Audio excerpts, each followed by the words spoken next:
د قارعه مبارکه سوره چې د قرآن عظیم شان 101 سوره ده په مکې معظمې کې را نازله شوې ده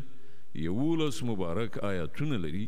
تلاوت او پښتو ترجمه یې له لومړي آیت څخه اورئ بسم الله الرحمن الرحیم د الله په نوم چې ډېر زیات مهربان پوره رحم لرونکی دی القارعه ما القارعه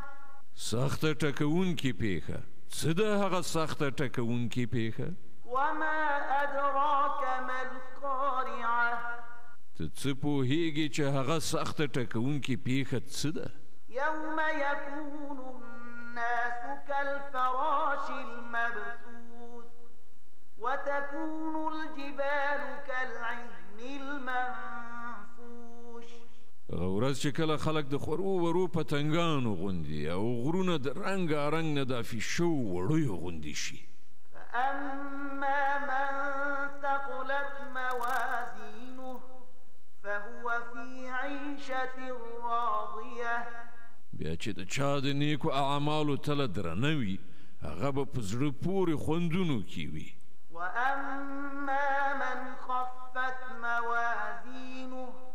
فأمه هاوية د چا چې د نیکو اعمالو تله سپکه وي د هغه استوګنځی به ژوره کنده وي یعنې دوزخ وما أدراك ما هي نار حامية او ته څه خبرې چې هغه هاویه یعنې ژوره کنده څه شی دی لمبه وهونکی سوځونکی اور دی